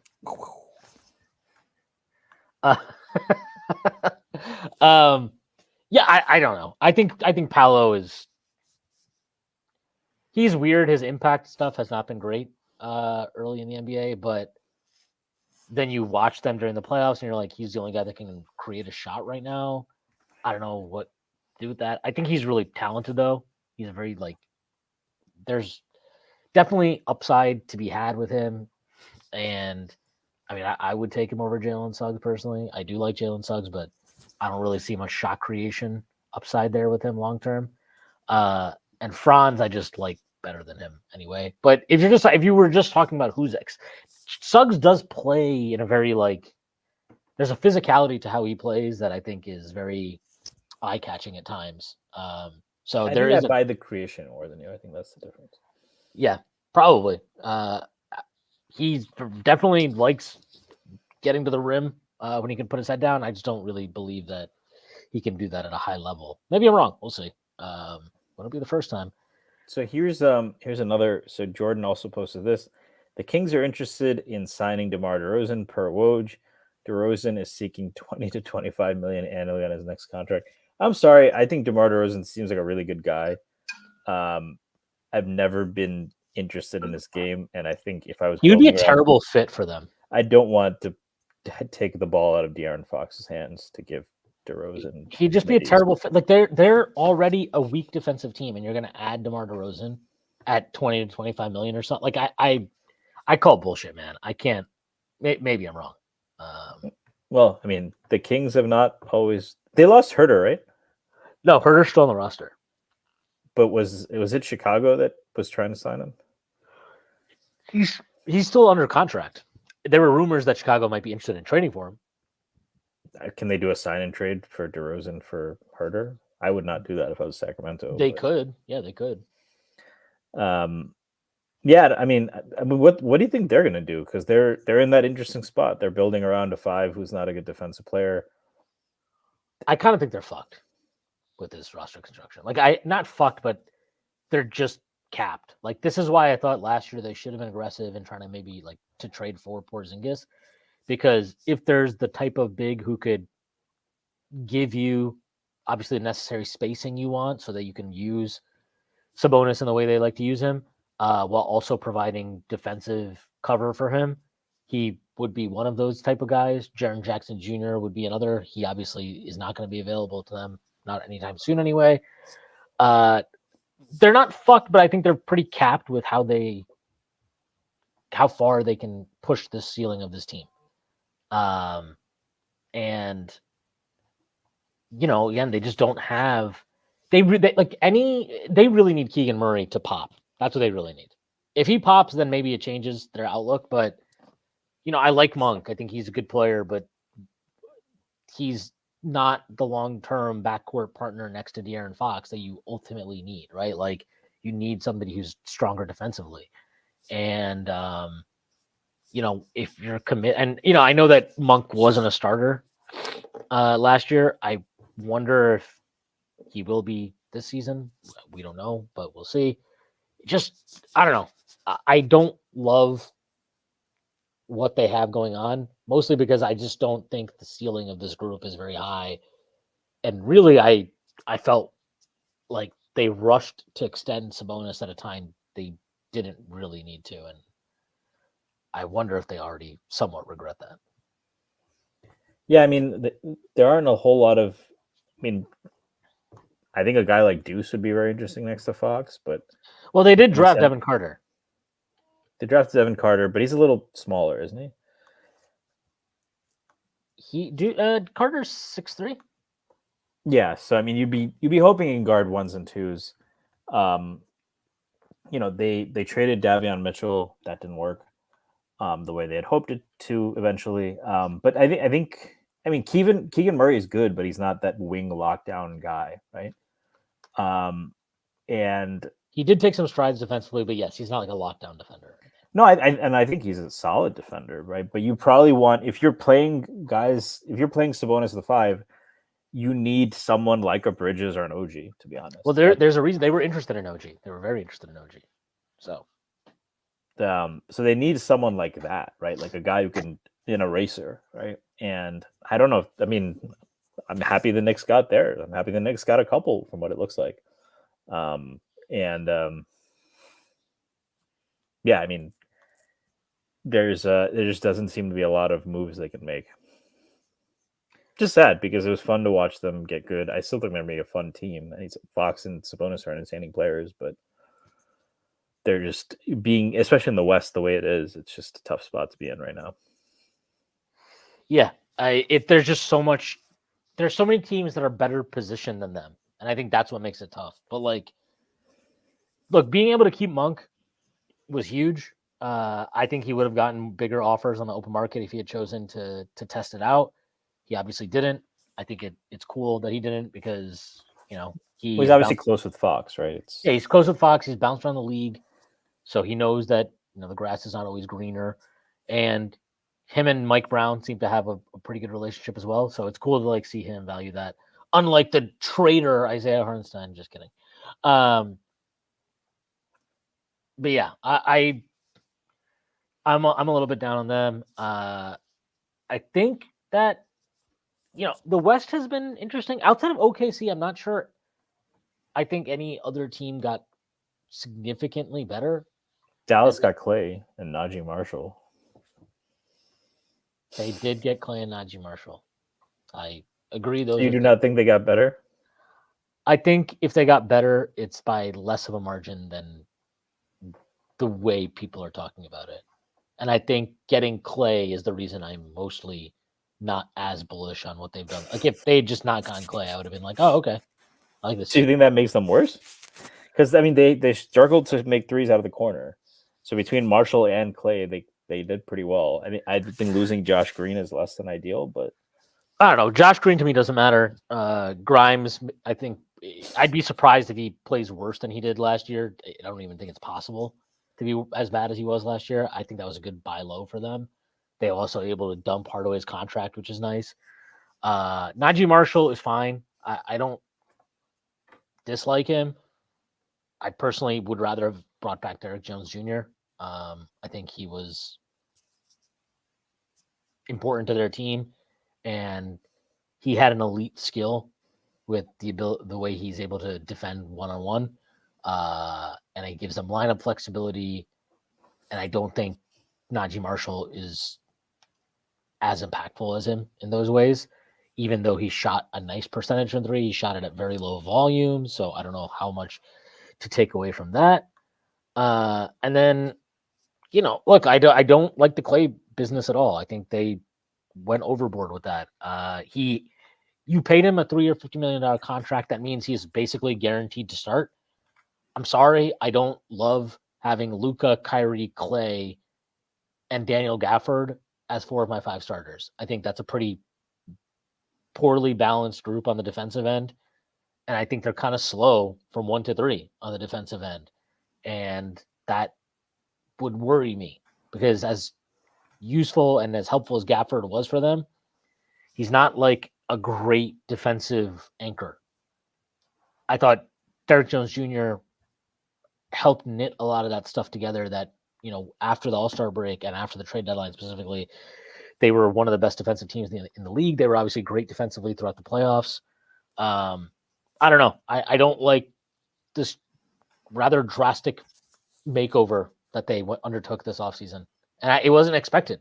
Well, I mean, they might be, if you expect Lively to take another step, maybe they're less worried about the defensive end. Oh, yeah. If Lively could start, but even then, you're putting a lot of pressure on him to basically cover for 4. For 3, right? I mean, if you Marshall's, we'll see what this PJ Washington. We'll see how long I know he had this defensive renaissance in Dallas. I think it might just be that PJ Washington was unburdened by what has been and free to explore what could be. And that's what happened in Dallas. So maybe that's a sign of things to come. So I think this is from Mark Stein. Colin just posted this in our Discord. I'll read it out. League sources say that Jones offered the same 3-year, $27 million deal to return to Dallas. The Mavericks ultimately struck with Marshall. Jones was apparently determined to sign for more. After his tremendous debut season as a Maverick, as one of the league's foremost bargains on a minimum deal, and got that commitment from the Clippers, LA is committed to sign the high-flying defensive specialist to a 3-year, $30 million deal that must wait until July 11th for completion. Blah, blah, blah, whatever. I would have just given him the 3 or 30 million, man. I'd rather have him back than trade for Clay. I know I'm just repeating myself now, but I think it's stupid to lose him for that and then to go out and basically give Clay double that money. Yeah, I'd actually I would love their offseason if they had brought back Derrick Jones Jr., added Najee Marshall, and did the Grimes. They effectively salary dumped Tim Hardaway Jr. for 3 second-round picks and got Grimes. I mean, that's pretty good business to me. And I don't know. Clay, to me, I don't like it. I don't like it because he can't be benched. I don't like that talk. Yeah. No, it's more like when Junior has the guy whacked on the street where he's like, guy's got a big fucking mouth. Next thing you know, he'll be making jokes about me. By the way, the Buddy Hield trade is going to be roped into a 5-team trade per sources. That'll be fun. What's the record for most teams involved in a trade? I think it might be 5. Can't imagine it's more than that. I wonder if ChatGPT could actually come up with a 30-team trade that could work for. That would be if you could actually make a 30-team trade work that made all of them better. That would be AI, like real AI, not bullshit. 5 is the max. I don't know. Yeah. I have a question for you. Do you think that are the Nuggets still a contender to you? Yeah. I don't think they're a contender. They have the best player in the league. Cool. They have Aaron Gordon. They have one of the best number 2 options in the league. The KCP thing, I don't want to minimize that, but they have 4 guys that I know are good on their team right now. 4. I only have to name one. that's my criteria. I'm sorry. They lost the second round with 5 guys, and then they lost one of them. So I'll make this argument. I think the West is way more wide open than people are acknowledging. I do not think there is a hands down best team in the West. For example, Oklahoma City has all the ability to go all the way. If they have to face LeBron James and Anthony Davis, certainly last year, I think the Lakers would have taken them in the first round last year. This year, maybe Hartenstein changes that. I don't know. And Caruso. But, if they had to face Jokic last year, I think Denver beats Oklahoma City. I think there's teams Denver could beat that Dallas can't. And so you have a lot of this thing. And this is why, to your point yesterday, it doesn't make sense to get obsessed with one team, because in both leagues, there's a lot more parity. But look, you got Jokic on the floor, you got Jamal Murray, you got a chance to win every game. I think they can figure out moves to fill out the roster. It sucks to lose KCP, but I think they lost in the second round is overstating things a little bit. I mean, I think making that as a reason they're not a contender. I mean, I think they're genuinely. I don't think there's a chance to win the championship right now. What if they get Westbrook? Because apparently he's then I'm going to Vegas and I'm having them drop odds on. How much can I? What are the odds I can get for the Nuggets? You don't think he's the perfect guard next to Jokic? Who could be better than that, right? Dedicated cutter, great defender, doesn't need the ball in his hands to be effective, great floor spacer. But yeah, I'm out on this team. I think they are just not. They don't have the depth. They're basically at a point now where to win, they need Christian Brown, Peyton Watson, and one other guy to become contributing players. They were the 30th. They should have never traded Bones Island, man. Yeah, right. They were the 30th. They were dead last in the NBA last year in 3-point attempt rate. I don't know how losing KCP helps that at all. I'm sorry. I just as it is, they were thin. Now they're somehow, they've lost even more depth. They have not adequately replaced him. They've done really nothing to replace him. They added Duran Holmes in the draft, who is fine, but again, you're asking a lot for a guy. I don't care how experienced he is in college to come in and immediately contribute to helping you win a championship. Again, it's asking a lot. I don't know. I'm pretty out on them. I don't think they're a contender unless they make a significant move, and I don't know what avenue they have to make a significant move, aside from maybe being able to trying to trade Porter Jr. out and splitting him into multiple pieces, which is easier said than done, obviously. Well, I actually like some of their young guys more. Holmes, I agree with you, it's too soon to see, but I liked what Watson gave them. I do think part of the reason they were probably willing to let KCP go is we know they've been high on Brown for a while. And yeah, they lost in 7 games to Minnesota. I don't think that's the reason to hit the panic button. They still have the best player in the league. They still have another top 15 player. They have one of the best role players in the league in Aaron Gordon. Never should have traded Bones Highland, but this is am I gonna are they the favorite? No, I would have said before last season they were the favorite. If they brought back KCP, I would go so far as to say I still think they're the best team. I would think they would still be the favorite in the West if they brought back KCP. Yeah, but I don't think losing KCP takes them from favorite in the West to not a contender. How many teams is Oklahoma City the favorite? I'll ask you that as a follow-up. Yes. Oklahoma City the favorite. You would take Dallas over Denver in a head-to-head? Dallas over Denver in a head-to-head, yes. See, I wouldn't. I don't know what Dallas's answer is at the center position. I don't know if they have an answer for Jamal Murray. I don't know if they have an answer for Michael Porter Jr. There's no team that has an answer for Jokic at the center position. That's not how you beat them. Yeah, I mean, but their defense was just so bad. And the way that Denver runs offense and the similarities to what Boston was able to do to them, especially if this is Luka. Sorry, I'm not putting Dallas over them. Who else? Minnesota. They beat them last year. I guess if you want to say Minnesota and you can expect Ante continue to improve, fine. But I think there's teams that Denver matches up better with than Minnesota does. Minnesota lost to Dallas, right? I think Denver matches up better with them. I still think Oklahoma City, we'll see if they can handle, Denver. But I think top to bottom, they have a better roster. But they're still one of the, those top 3 or 4 teams easily. And I think that makes them a contender.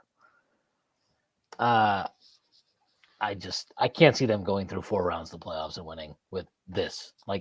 Again, you're literally betting on 4 guys. I think OKC is just way too strong.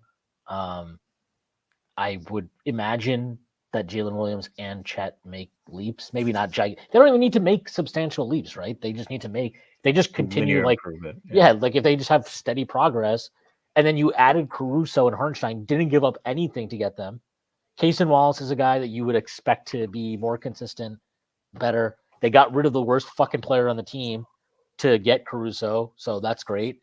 And they still have they have so much ability to make in-season moves because they have all their picks and they have guys that they can stack contractually, like the great once a Nick, always a Nick, Usman Jang, his rookie, they just have so many options. I don't see how they're not better.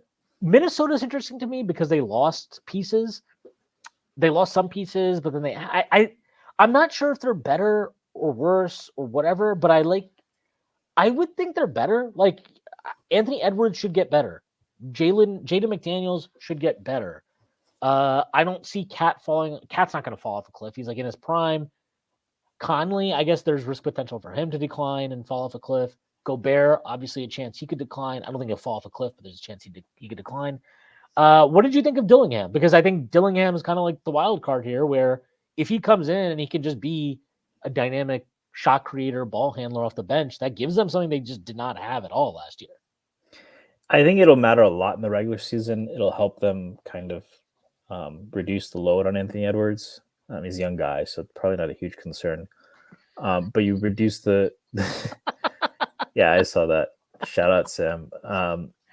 you do you take some of the load off Conley. I think he's an exciting player. He can get his shots up, creative passer, very like he is the Presbate guy in this draft. I think very saucy ball handler. The defense was so bad at Kentucky, at a program that generally the guards pride themselves on playing hard on defense. That even a guy like Max, who's not a good NBA defender, was very good in college.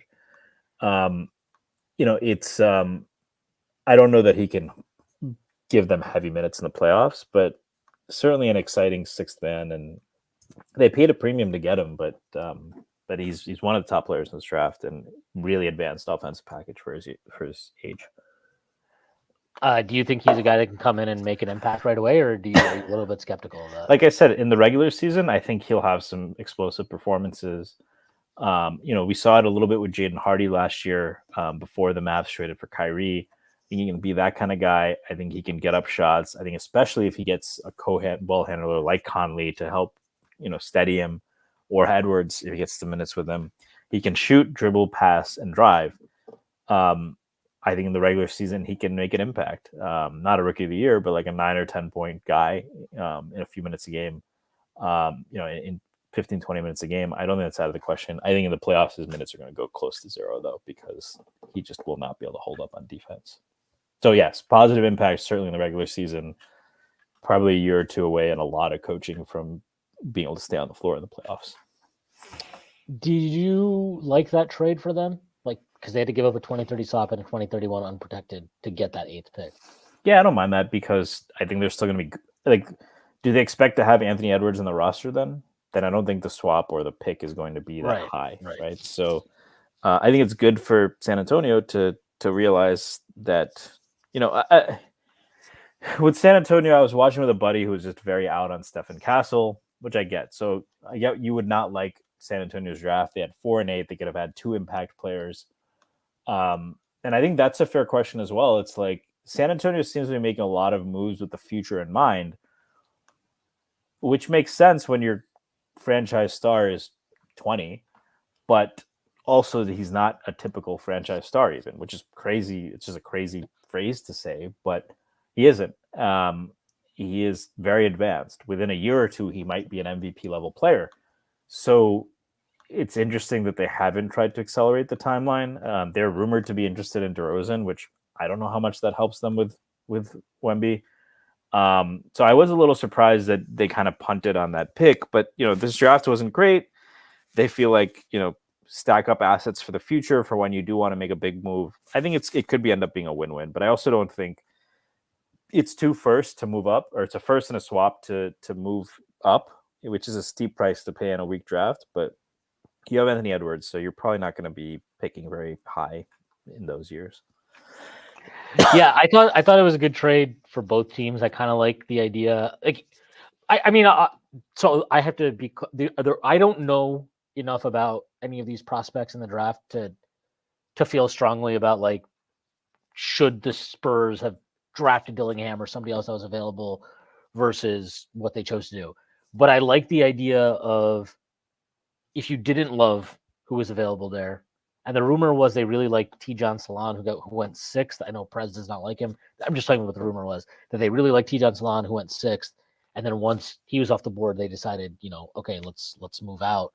I don't hate just being like, all right, well, let's take a swap. Let's get an unprotected first. We know those unprotected picks are of value, especially those long, the ones that are way out.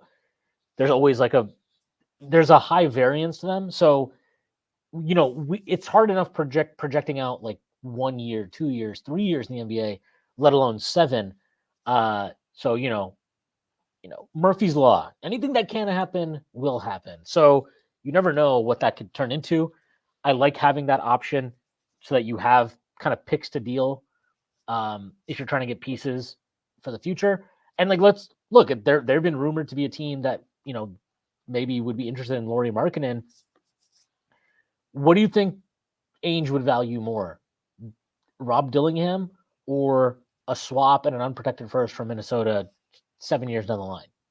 Probably the pick and the swap. So, I kind of like having that option. I know there are people that were pretty unimpressed with that choice and some of their actual draft selections.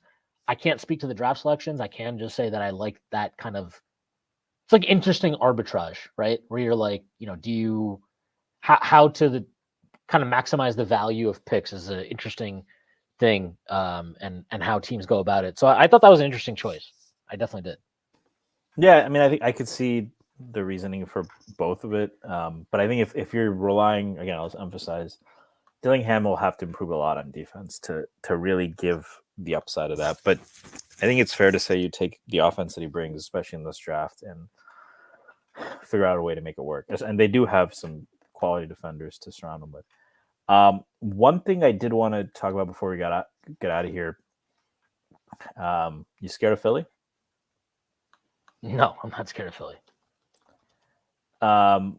Do you think they? I mean, so before all this went down, I think you and I both said Paul George is a better basketball player than Mikal Bridges. Yeah, I was just joking, actually. Just kidding. But no, we said he does probably everything better right now on a basketball court, besides stay on it consistently, than Mikal Bridges. And they added him to a team that gave the Knicks pretty hard challenge. The Knicks added Bridges, lost Hartenstein. What makes you still feel like the Knicks are the better team? I just trust our depth, and I am bullish on what Randall can do with this team around him. And I don't know. I'm sorry. And look, let's be honest. Paul George is really fucking good. Joel Embiid's really good.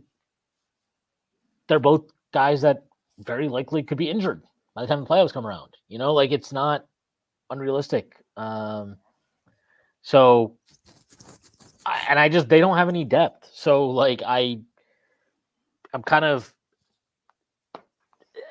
I'm just going to roll with the team that I know already has a fleshed out roster that has continuity going into the season. If both teams are at full strength, you're still picking the Knicks? Yeah, because I think they have 8-9 players that are legit good, varying levels of good. And the Sixers have Maxey, they have Paul George, they have Joel Embiid, and then they have a bunch of shit that I'm not sure how good it is. Kelly Oubre, okay player. Eric Daniel Gordon was last good 7 years ago. Andre Drummond. Andre Drummond is like that. He is like that. I actually thought that was actually one of their better pickups. I thought. Well, you replaced Paul Reed with Andre Drummond, and I think a big thing in the Knicks series, the Knicks were really able to blitz Paul Reed and destroy the Sixers when Embiid was out. Right, part of that was Maxey's struggle to create, but upgrading that to Drummond, how much does that change things? I personally think the Knicks should still be able to beat those lineups, but he is an upgrade on Paul Reed and in a place where they badly needed one. Yeah, for sure. Thank you to ZMB323 for the super chat. Happy 4th, boys. What do you think Grill Master Leon is cooking up today at the cookouts? He strikes me as a ribeye type of fella. I don't know. I could see. Is he kosher? So he wouldn't be eating hot dogs? Probably not hot dogs. You think he does turkey dogs? Turkey dogs? No. He's not. I think he's a burger guy. I can see him being a burger guy. I feel like he's a burger guy. Can you picture Leon Rose with the Tony Soprano cargo shorts and the Hawaiian shirt? And he's twirling the sausages. And Wes is just at the cookout fucking yelling, "We got Kolek!" With his shirt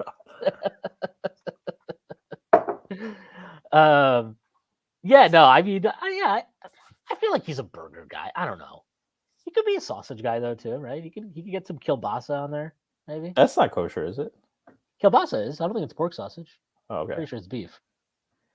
I think the ribeye makes sense. I could see Leon classing it up. This is a guy who deals in favors. Maybe, I don't know. Maybe he likes to grill a paneer shish kebab. You never know. Could be full of surprises. Oh, so kielbasa can be any type of meat apparently. So, it could be beef sausage. instead of pork. Kielbasa, that's what you're going with? Yeah, I'm gonna go with kielbasa. That's my pick here for Leon. I think that's an interesting. Hopefully he's cooking up a trade. Maybe that's what he should be cooking up.